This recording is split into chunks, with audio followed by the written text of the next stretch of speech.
আমার নাম নিমা। বিয়ের 1 সপ্তাহ পরে আমাকে সোফায় শুইয়ে দিয়ে বর ও শাশুড়ি আমার গলা টিপে মেরে ফেলার চেষ্টা করেছিল। বিয়ের দিন প্রথম রাতে শাশুড়ি আমার কাছে এসে বলল, এই নাও মদের বোতল, আজ রাতে তোমাদের মদ্যপান করতে হবে। আমার তো শাশুড়ির কথা শুনে মাথা ঘুরে উঠেছিল, কারণ উনি নিজের হাতে বিয়ের প্রথম দিন রাতে আমাকে মদ খেতে বলেছিলেন। আমি তখন শাশুড়িকে বলেছিলাম, আপনি এটা কেমন কথা বলছেন? বিয়ের প্রথম দিন রাতে তো দুধ খাওয়ার নিয়ম বিধি হয়। আমার শাশুড়ি তখন বলেছিলেন, আমাদের বাড়িতে দুধ খাওয়ানোর নিয়ম বিধি নেই, কারণ আমরা অনেক বড় লোক এবং আমাদের বাড়িতে এই সবই চলে। আমাদের বাড়ির এটাই প্রথা যে বিয়ের প্রথম দিন রাতে স্বামী স্ত্রী মদ পান করে এবং নিজেদের বিবাহিত জীবন শুরু করবে। আমি তো জীবনে কখনো এরকম প্রথার ব্যাপারে কোনোদিন শুনিনি। তারপর আবার মনে হলো, আমার শ্বশুর বাড়ির লোকেরা অনেক বড় লোক, তাই হয়তো তারা এই ধরনের শখ পূরণ করে। তারপর আমার শাশুড়ি নিজ হাতে করে আমাকে মদ্যপান করতে দিয়েছিল, যদিও বা আমি অনেক বাধা দিয়েছিলাম এবং বলেছিলাম, মা আমি এইসব জিনিস কোনোদিন খাইনি। কিন্তু শাশুড়ি আমার মাথায় হাত বুলিয়ে মদের গ্লাসটা আমার ঠোঁটের কাছে ঠেকিয়ে দিয়ে বলল, একটু একটু করে খাও, দেখো সবকিছু ঠিক হয়ে যাবে। কিন্তু একটুখানি মুখে নিতেই আমার ভেতরটা খারাপ করতে শুরু করেছিল। জানি না এটা কি ধরনের তাদের বাড়ির নিয়ম বিধি ছিল। পরে যখন এই বাড়ির সত্যিটা জানতে পেরেছিলাম, তখন আমার শরীর থেকে প্রাণ বেরিয়ে যাওয়ার মতো অবস্থা হয়েছিল। কারণ বিয়ের নাম করে আমার সঙ্গে ধোঁকা হয়েছিল। আমার সঙ্গে শাশুড়িও বরযাত্র করেছিল। আসলে আমি গ্রামের খুব সহজ সরল মেয়ে ছিলাম, কিন্তু দেখতে ভীষণ সুন্দর ছিলাম। আমার বরের নাম সমিত। আমি 20 বছরের খুব সুন্দরী কুমারী মেয়ে ছিলাম। আসলে আমিও আমার বর একই গ্রাম থেকে বিলং করতাম, কিন্তু আমার বরের ফ্যামিলি অনেক বছর আগেই এই শহরে শিফট হয়ে এসেছিল এবং শহরে শিফট হয়ে যাওয়ার পরে তারা গ্রামের বাড়িতে আসতো না, তারা শহরেই থাকতো। আমার বাবা মা সুমিতের ব্যাপারে অনেক নাম শুনেছিল। সুমিত নাকি শহরের অনেক বড় কোম্পানিতে চাকরি করত এবং সে অনেক টাকার মালিক ছিল। আমার বাবা ভেবেছিল সুমিতের সঙ্গে আমার বিয়ে দিলে আমি রাজরানীর মতো থাকবো। তাই আমার বাবা এটা না ভেবে সুমিতের সঙ্গে আমার বিয়ে দিয়েছিল। যে সুমিতের প্রথমে একবার কিন্তু বিয়ে হয়েছিল। আমি কুমারী মেয়ে ছিলাম, কিন্তু সুমিতের প্রথমে একবার বিয়ে হয়ে গিয়েছিল। তাই আমার বিয়ে একটা বউ ছাড়া ছেলের সঙ্গেই হতে চলেছিল। আসলে সুমিতের প্রথম একবার বিয়ে হয়েছিল। সুমিতের ফ্যামিলি যখন দিল্লিতে শিফট হয়ে গিয়েছিল, তখন সুমিতের প্রথম বিয়ে দিল্লির একটা মেয়ের সঙ্গে হয়েছিল।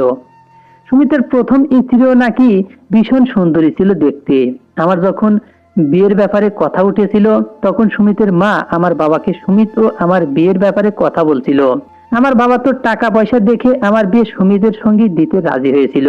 আসলে আমার বাবা ভেবেছিল সুমিতের মতো ছেলের সঙ্গে বিয়ে দিলে আমি অনেক সুখে থাকবো, কিন্তু সব সময় টাকা পয়সা দেখে একটি মেয়ের বিয়ে দেওয়া উচিত নয়। আমার বাবা তো এটা ভেবে খুশি ছিল যে সুমিত আমাকে পছন্দ করেছে, কিন্তু আমার মায়ের ইচ্ছা ছিল না যে আমি বিয়ে হয়ে দিল্লি চলে যাব। কিন্তু আমার বাবা মাকে বুঝিয়েছিল যে এত বড় ফ্যামিলি থেকে আমার বিয়ের সম্বন্ধ এসেছে এবং তারা তো বাইরের নয়, তারা এই গ্রামের বাসিন্দাই ছিল, তাই তাদের উপরে চোখ বন্ধ করে বিশ্বাস করা যাবে। এটা ভেবে আমার বাবা খুব তাড়াতাড়ি সুমিতের সঙ্গে আমার বিয়ে দিয়েছিল এবং তারা শুধুমাত্র আমার সৌন্দর্য দেখেই আমাকে পছন্দ করেছিল, কারণ আমার বাবা তো বিয়েতে খরচ করার মতো সামর্থ্যও ছিল না। বিয়ের আগে সুমিতের মাও সুমিত বলেছিল তার প্রথম স্ত্রী নাকি একটা ছেলের সঙ্গে পালিয়ে গেছে। এই ভয়ে সুমিত এবার গ্রামের মেয়েকে বিয়ে করবে এবং তারা আমাকে পছন্দ করেছিল। আমরা তো গরিব ছিলাম, তারপরেও সুমিত ও তার মা আমাকে পছন্দ করেছিল এবং বিয়ের সমস্ত খরচ সুমিত ও তার মাই করেছিল। সুমিতের বাবা তো অনেক আগেই মারা গিয়েছিল। দিল্লির বাড়িতে সুমিত তার মায়ের সঙ্গে থাকতো। সুমিতের আর কোনো ভাই বোন ছিল না, সে তার বাবা মায়ের একমাত্র সন্তান।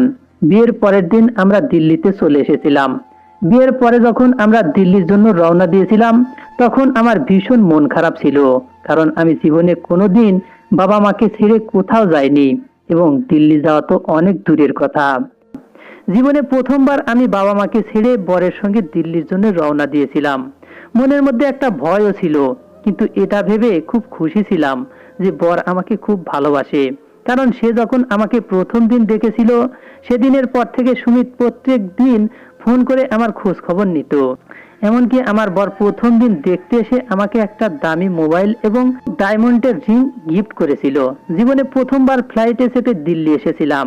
দিল্লি আসার পরে একটা অনেক বড় গাড়িতে চেপে খুব তাড়াতাড়ি শ্বশুরবাড়ি এসে পৌঁছে গিয়েছিলাম এবং আমার শ্বশুরবাড়ি এতটাই বড় ছিল যে আমি তো বাড়ি দেখে ভীষণ খুশি হয়েছিলাম। শ্বশুরবাড়ি এসে খুশিতে তখন আমার মনের সব চিন্তাধারা ও কষ্ট মিটে গিয়েছিল। সেদিন সন্ধ্যাবেলায় আমাকে দেখার জন্য বরের অফিস থেকে তার বস ও ম্যানেজার এসেছিল এবং তার সঙ্গে আরো একজন লোক ছিল। আমার বরের অফিসের কলিগরা আমাকে দেখার পরে অনেক দামি দামি উপহার দিয়েছিল এবং তারা আমার সৌন্দর্যের অনেক তারিফ করেছিল। এমনকি প্রথম দিন থেকেই আমার শাশুড়ি ও বরের আমার প্রতি এত ভালো ব্যবহার ছিল যে আমি স্বপ্নেও ভাবতে পারিনি আমার এত ভালো একটা বাড়িতে বিয়ে হবে। বাড়ি থেকে লোকজন চলে যাওয়ার পরে আমার শাশুড়ি বলল, বৌমা তুমি নিজের ঘরে যাও, আজ তোমার ফুলসজ্জার রাত। তো তারপর রুমে এসে বিছানায় নিজের মুখে ঘোমটা দিয়ে বরের জন্য অপেক্ষা করছিলাম এবং মনে মনে খুব খুশি ছিলাম। তার কিছুক্ষণ পরেই বর রুমে এসে আমার পাশে বসে খুব সুন্দর একটা উপহার দিয়েছিল এবং আমার সঙ্গে খুব গল্প করেছিল। তারপর সে আমাকে বলল, আমার নতুন বিবাহিত জীবন শুরু করার আগে তোমার জন্য একটা দারুণ সারপ্রাইজ আছে এবং এটা হচ্ছে আমাদের বাড়ির একটি বিশেষ প্রথা। তখন বর নিজের আলমারি থেকে একটা মদের বোতল ও গ্লাস নিয়ে এসে বলল, আজ আমরা দুজনেই মদ্যপান করব এবং এটাই হচ্ছে আমাদের বাড়ির বিশেষ নিয়ম। আমি তখন বরকে বললাম, ছি, এটা আপনি কি ধরনের কথা বলছেন? আমি গ্রামের সহজ সরল মেয়ে, আমি এইসব জিনিস খেতে পারি না এবং আপনার মা যখন জানতে পারবে তখন আমাদের কত খারাপ ভাববে। বর তখন বলেছিল, আমার মাই এই ব্যাপারে সবকিছু জানে এবং আমার মা এটা করতে বলেছে। বরের কথা শুনে তো আমি অনেক বেশি আশ্চর্য হয়েছিলাম, কারণ এটা কি ধরনের নিয়ম ছিল? আমি তো আজ পর্যন্ত কখনো এই রকম নিয়মের কথা শুনিনি। তারপর আমার বর বলল, এটা তোমার গ্রাম নয়, এটা দিল্লি শহর এবং এখানে প্রত্যেকটা কপল এভাবেই নিজের বিবাহিত জীবন শুরু করে। তারপর আমার বর অনেক ভালোবেসে মাথায় হাত বুলিয়ে নিজের হাতে করে আমাকে মদ্যপান করিয়েছিল।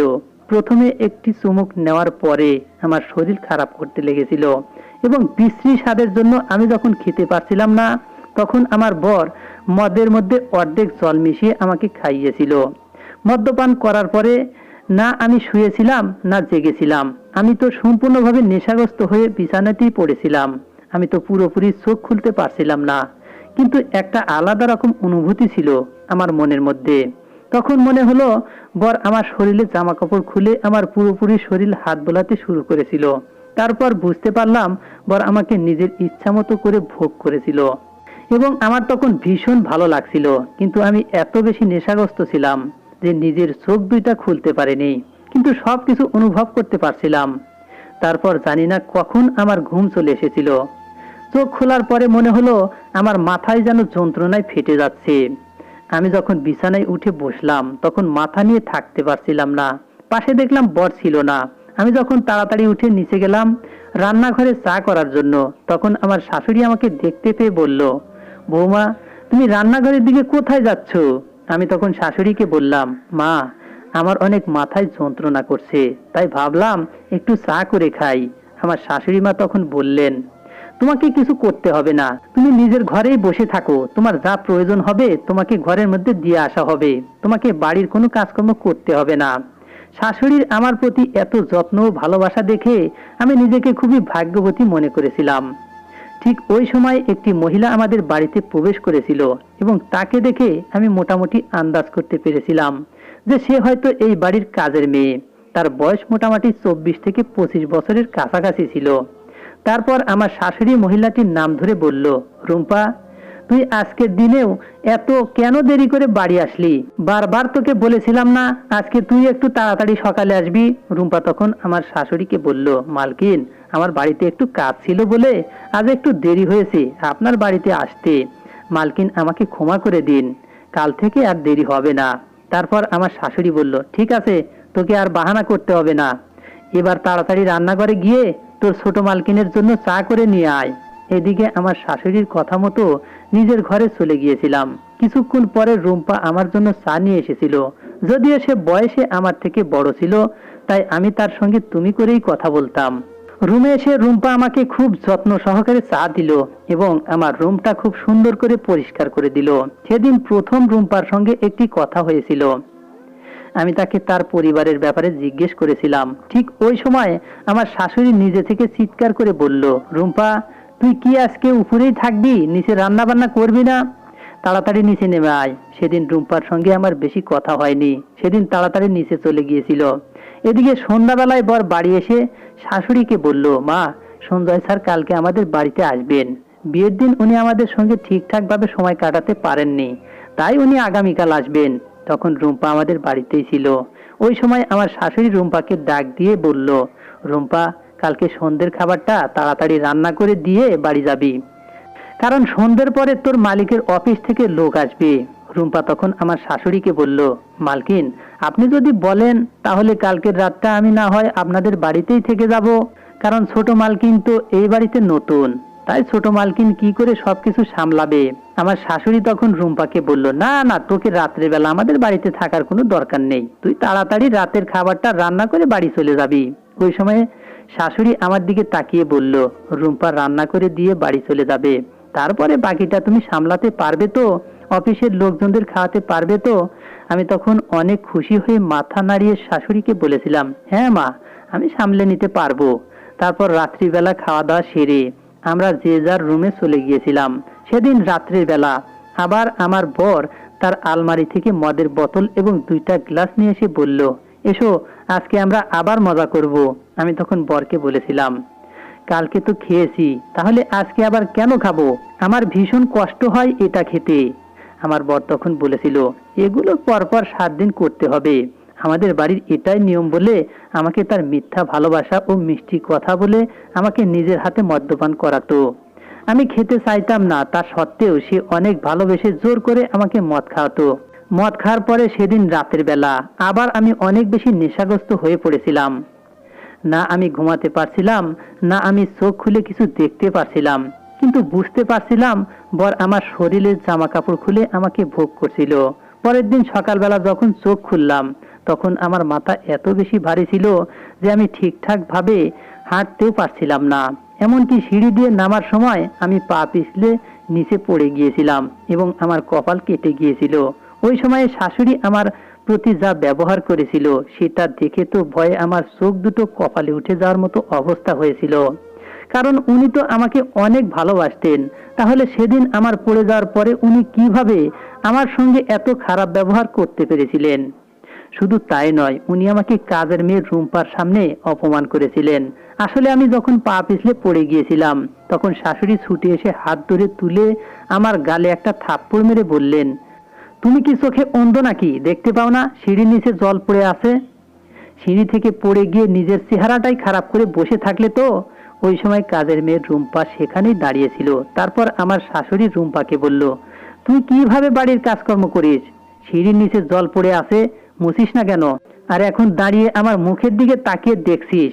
বেরে যা আমার চোখের সামনে থেকে, যত সব। তারপর শাশুড়ি আমার দিকে তাকিয়ে বলল, তুমি এখানে দাঁড়িয়ে কি করছো? তাড়াতাড়ি উপরে গিয়ে তোমার এই কাটা জায়গায় মলম লাগাও। শাশুড়ির কথা শুনে সেদিন আমি অনেক কষ্ট পেয়েছিলাম, কারণ উনি তো আমাকে অনেক ভালোবাসতেন।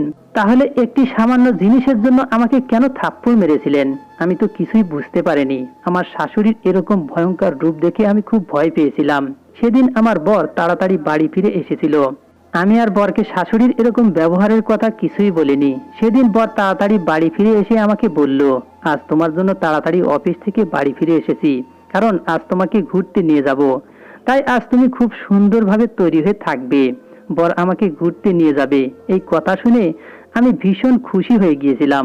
তারপর সন্ধ্যাবেলা সুন্দরভাবে তৈরি হয়ে আমিও বর ঘুরতে বেরিয়েছিলাম এবং বর আমাকে একটি 5 স্টার হোটেলে নিয়েছিল এবং বলেছিল, বিয়ের পর তো আমরা কোথাও ঘুরতে যাইনি, তাই আজ আমরা এই হোটেলেই রাত কাটাবো। হোটেলটা এতটাই সুন্দর ছিল যে আমার মনটা একদম মুগ্ধ হয়ে গিয়েছিল। আমি জীবনে কোনোদিন এত ভালো জায়গায় যাইনি, তাই এত বড় হোটেলে এসে আমি ভীষণ খুশি ছিলাম। সেদিন আমার বর আমাকে অনেক দামি দামি কাপড় চোপড় কিনে দিয়েছিল। হোটেলে আসার পরে আমি তো এটা দেখে খুব আশ্চর্য হয়েছিলাম যে আমার বর হোটেলের মধ্যেও মদের বোতল রেডি রেখেছিল। আমি তখন বরকে বলেছিলাম, এখানে এসব করার মানে কি? বর তখন বলছিল, আজ তোমার জন্য এটা অর্ডার দিয়েছি, এটা বিদেশের মাল, এটা খেলে তোমার মনে যা আনন্দ ও ফুর্তি আসবে তুমি কল্পনাও করতে পারবে না, এবং এটা টেস্ট খুব ভালো, এটার দামও অনেক বেশি, যেহেতু এটা বিদেশি মাল। আমার ইচ্ছা না থাকা সত্ত্বেও বর সেদিন অনেক ভালোবেসে জোর করে আমাকে মদ্যপান করিয়েছিল। মদ্যপান করার পর বর আমাকে আদর করতে শুরু করেছিল। তারপর জানি না কখন আমি শুয়ে পড়েছিলাম, কিন্তু সকালবেলা যখন আমি চোখ খুলে দেখলাম তখন আমার পায়ের তলা থেকে যেন মাটি সরে যাওয়ার মতো অবস্থা হলো। কারণ আমি তো বরের সঙ্গে হোটেলে ছিলাম, তাহলে আমি নিজের ঘরে কি করে এলাম? চোখ তুলে তাকাতেই বরের দিকে নজর গেল। সে তখন অফিসে যাওয়ার জন্য রেডি হচ্ছিল। আমি তখন তাড়াতাড়ি উঠে বরকে জিজ্ঞেস করলাম, আমরা এখানে কি করে এলাম এবং কখন এলাম? আমরা তো হোটেলেই ছিলাম। বর তখন বলল, সকালে আমাদের হোটেল ছাড়ার কথা ছিল, কিন্তু তুমি এমন ঘুমাচ্ছিলে যে না বেরে তোমাকে ঘুমন্ত অবস্থাতেই গাড়িতে বসিয়ে বাড়িতে নিয়ে আসতে হয়েছে। শুধু তাই নয়, আমার মনে হয়েছিল সেদিন রাতের বেলা আমাদের হোটেলের রুমে আরো একজন লোক ছিল। আমি তো ওই সময়ে এত বেশি নেশাগ্রস্ত হয়েছিলাম যে আমার ঠিকঠাক ভাবে কিছু মনে পড়ছিল না। আমি তখন বরকে জিজ্ঞাসা করেছিলাম যে আমাদের রুমের মধ্যে আরো একটি লোক ছিল, ওই লোকটা কে? সে আমাদের রুমের মধ্যে কি করছিল? বর তখন অনেক বেশি আশ্চর্য হয়ে আমার দিকে তাকিয়ে বলল, আমাদের রুমে অন্য লোক ছিল? এটা তুমি কি রকম কথা বলছো? আমাদের রুমে তুমিও আমি ছাড়া আর কেউ ছিল না। এটা তোমার মনের সম্পূর্ণ ভুল ধারণা। এমনকি এর আগেও আমার অনেকবার মনে হয়েছে যে আমার রুমে কোনো আলাদা মানুষ থাকে। সেদিন যখন আমি বরকে বারবার একটাই কথা বলছিলাম যে আমি রুমের মধ্যে একটা আলগা মানুষকে দেখেছি, এবং এটা আমার মনের ভুল ধারণা নয়, আমার খুব ভালোভাবেই মনে পড়ছে।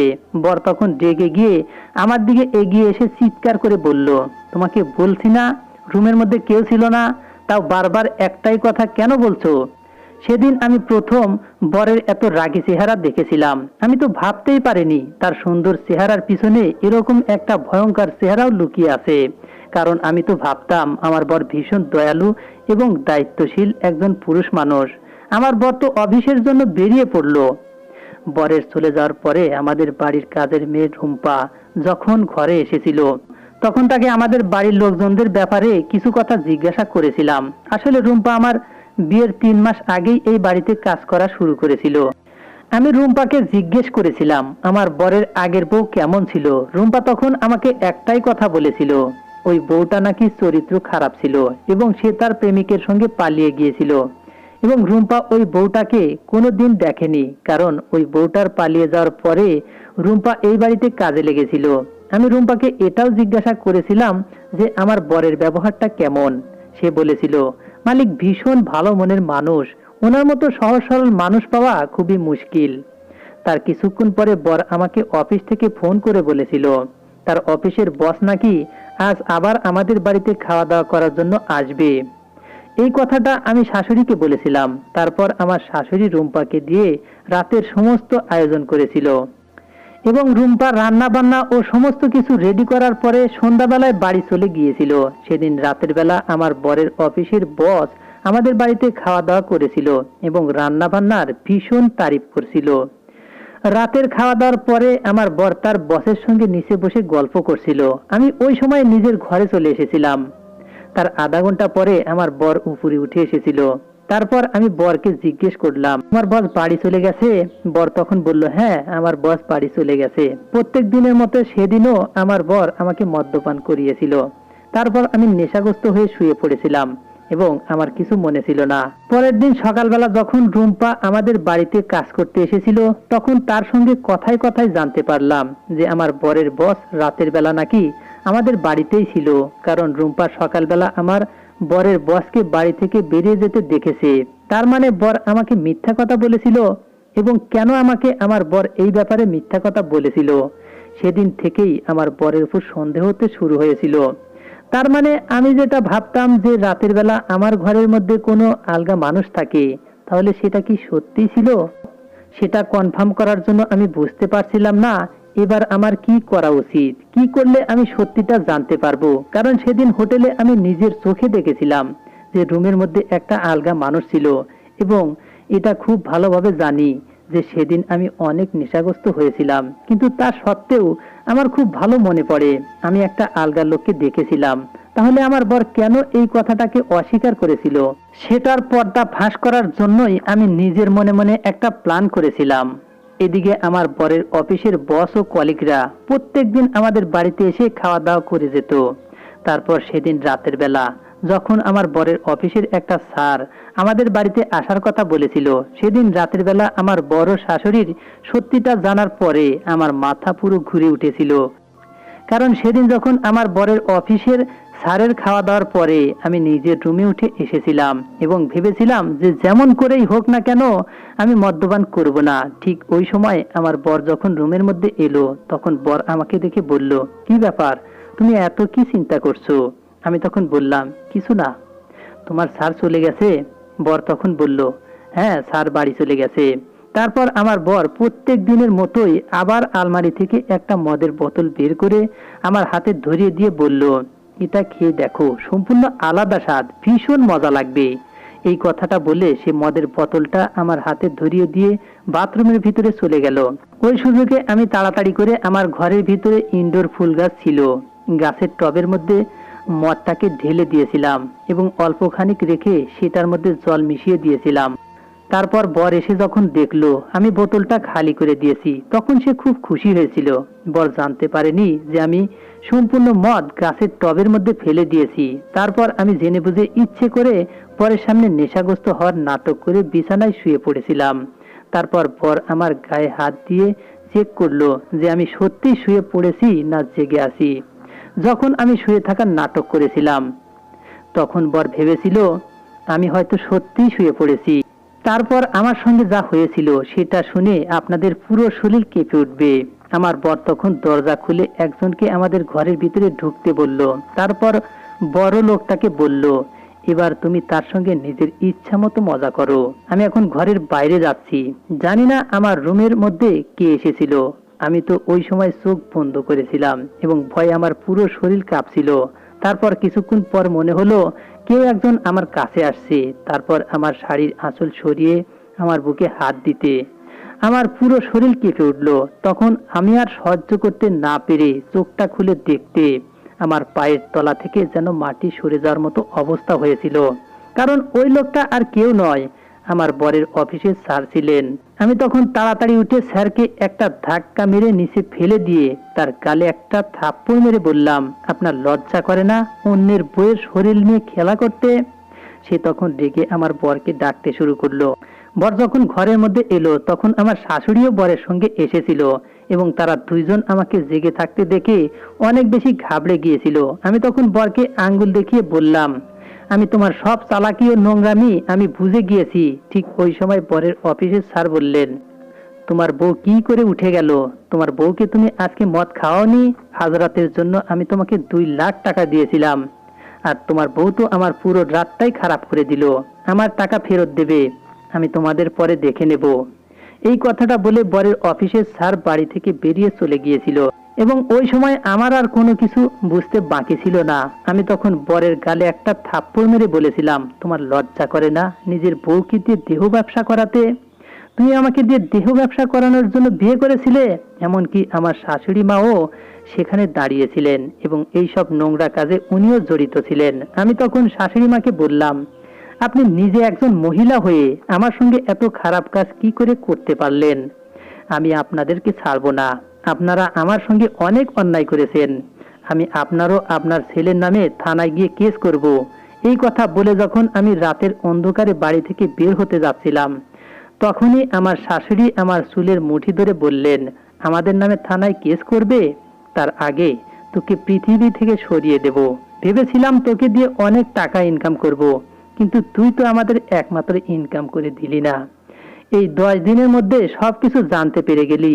তারপর শাশুড়ি বরকে বললেন, এই মেয়েটা যখন সবকিছু জানতে পেরে গেছে, তাহলে এর ঠিক ওই রকম অবস্থা কর যেমন তোর আগের বইয়ের করেছিস। ওই সময় বড় শাশুড়ি তাদের দুজনকে দেখে ভয়ে আমার প্রাণ বেরিয়ে যাওয়ার মতো অবস্থা হয়েছিল। কারণ তাদের আসল চেহারা আমার সামনে প্রকাশ পেয়েছিল এবং আমি বুঝতে পারছিলাম না যে নিজেকে এই শয়তানদের হাত থেকে কিভাবে বাঁচাবো। তারপর বর জোর জবরদস্তি আমার হাত ধরে সোফার মধ্যে শুইয়ে দিয়ে আমার গলাটা চেপে ধরেছিল এবং শাশুড়ি আমার পা দুটোকে চেপে ধরেছিল। তারপর নিজের ছেলেকে বলল, এর গলাটা ভালো করে চেপে মেরে ফেলে দে। যখন বর আমার গলাটা চেপে ধরেছিল ওই সময় আমার চোখ দিয়ে জল গড়িয়ে পড়ছিল এবং আমি নিজেকে বাঁচানোর অনেক চেষ্টা করেছিলাম। তারপর শাশুড়ি বলল, এর মৃতদেহটাকে ওই বাগানের মধ্যে পুঁতে দেব। এমনকি আমার বর যখন আমার গলাটা চেপে ধরেছিল তখন আমাকে বলেছিল আমার আগের বউকেও এইরকম ভাবে মেরে ফেলেছিল এবং ওই বাগানের মধ্যে তার মৃতদেহটাকে পুঁতে দিয়েছে, আর আজ পর্যন্ত কেউ জানতে পারেনি। ওই সময় তো আমার প্রাণ শরীর থেকে বের হতে আর কিছুক্ষণ বাকি ছিল এবং আমার নিজের হাত পা আছড়াতে শুরু করে দিয়েছিলাম, কারণ তারা দুজন মিলে আমাকে অনেক জোরে চেপে ধরেছিল। তাদের গায়ে শক্তির কাছে আমার গায়ে শক্তি হার মেনে নিয়েছিল, কিন্তু তাও আমি নিজেকে বাঁচানোর জন্য অনেক চেষ্টা করেছিলাম। তারপর আমি ভেবে নিয়েছিলাম যে আজ আমার জীবনের হয়তো শেষ দিন এবং আমি তাদের সত্যিটা হয়তো কাউকে বলতেও পারবো না। ঠিক ওই সময় আমাদের বাড়িতে পুলিশ এসে হাজির হলো এবং আমার বড় শাশুড়িকে গ্রেফতার করলো। ও একজন লেডি কনস্টেবল তাড়াতাড়ি আমার হাত ধরে তুলে জল খেতে দিল। ঠিক ওই সময় আমাদের বাড়ির কাজের মেয়ে রুম্পা আমাকে জড়িয়ে ধরে বলল, ছোট মালকিন, আপনার কিছু হয়নি, আপনি একদম ঠিক আছেন, আপনি একদম চিন্তা করবেন না, এই শয়তানদের তো জেল হবে। তারপর রুম্পা যখন আমাকে জড়িয়ে ধরেছিল তখন আমিও তাকে জড়িয়ে ধরে হাউমাউ করে কাঁদতে শুরু করেছিলাম, কারণ সেদিন রাতে একটুর জন্য আমি নিজের প্রাণ হারিয়ে দিতাম। রুম্পার জন্যই আমি নিজের জীবনটা ফিরে পেয়েছিলাম। আসলে সেদিন যখন সন্ধ্যাবেলায় রুম্পা খাবার দাবার রান্না করার পরে নিজের বাড়ি যাচ্ছিল, ঠিক ওই সময় আমার বড় শাশুড়ি সব কথা শুনতে পেয়েছিল, যে তারা কিভাবে প্রত্যেক দিন একটি আলগা মানুষের কাছে লক্ষ লক্ষ টাকার বিনিময়ে আমার দেহটাকে বিক্রি করে। এমনকি রুম্পা এটাও শুনেছিল যে আমার বর তার আগের বউকে মেরে ফেলেছে এবং বাড়ির বাগানের মধ্যে তার মৃত দেহটাকে পুঁতে দিয়েছে। এবং সেদিন তো রুম্পা নিজের বাড়িতে যায়নি, কারণ তার সন্দেহ হয়েছিল আমার শাশুড়িও বরের উপরে, তাই সে আমাদের বাড়ির পেছন দিকে লুকিয়েছিল এবং সে যখন দেখেছিল যে আমি সবকিছু জানতে পেরেছি তখন রুম্পা পুলিশকে ফোন করে এখানে ডেকেছিল এবং সবকিছু দাঁড়িয়ে দেখেছিল যে আমার শাশুড়ি ও বর কিভাবে আমাকে মেরে ফেলতে চেয়েছে। শুধু তাই নয়, রুম্পা নিজের মোবাইলে সবকিছু রেকর্ড করে নিয়েছিল, ওই ভিডিওতে পুলিশকে দেখিয়েছিল এবং রুম্পা যেহেতু একা ছিল তাই সে জানতো যে সে একা আমার প্রাণ বাঁচাতে পারবে না, তাই পুলিশকে আগে ফোন করে ডেকে নিয়েছিল। তারপর আমি বাবা মাকে ফোন করে সবকিছু বলেছিলাম। বাবা আমাকে দিল্লির শহর থেকে গ্রামের বাড়িতে নিয়ে গিয়েছিল এবং বাবা নিজের ভুল বুঝতে পেরেছিল যে খুব বেশি লোভ করতে গিয়ে সে আমার জীবনটাকেই নষ্ট করে দিয়েছে, কারণ বাবা শুধু টাকা পয়সা দেখে আমার বিয়ে দিয়েছিল, ওই ছেলেটার ব্যাপারে ভালো করে খোঁজ খবরও নেয়নি। আসলে এটা আমাদের মনের ভুল ধারণা যে টাকা থাকলেই সবকিছু হয় এবং টাকা থাকলেই যে ওই ব্যক্তির মনের দিক দিয়ে ভালো হবে সেটা কিন্তু ভুল ধারণা। একটা ধনী ব্যক্তির চেয়ে গরিব ব্যক্তির মনের দিকও সততার দিক অনেক বেশি ভালো হয়। যে বরদের কাছে টাকা পয়সা কম থাকে কিন্তু ভালোবাসা অনেক থাকে, সেই বরের স্ত্রী সুখের সংসার করতে পারে। ওই ঘটনাটা হতে 3 বছর হয়ে গেছে। আমি আর বিয়ে করতে চাইনি। আমি এখন বাবা মায়ের সঙ্গে গ্রামে থাকি। এমনকি আমার মাঝে মাঝে রুম্পার সঙ্গেও ফোনে কথা হয়। আজ আমি বেঁচে আছি শুধুমাত্র রুম্পার জন্যই, তাই আমি তার সঙ্গে আজও যোগাযোগ রেখেছি। মানুষ বেশি টাকা ইনকাম করার লোভে নিজেদের সম্পর্কটাকে শেষ করে দেয়। যেমন আমার বর একবারও ভাবিনি যে আমি তার অর্ধাঙ্গিনী। সে তো শুধুমাত্র দেহ ব্যবসা করানোর জন্য আমার মতো মেয়েকে বিয়ে করেছিল এবং সে তার উচিত শাস্তিও পেয়েছে। তাই আমার মতো অন্য কোনো মেয়ের জীবন টাকার লোভে নষ্ট করবেন না। বন্ধুরা, আমাদের এই গল্পটি যদি ভালো লেগে থাকে লাইক, কমেন্ট, শেয়ার ও সাবস্ক্রাইব করে আমাদের পাশেই থাকবেন। ধন্যবাদ সবাইকে, ভালো থাকবেন।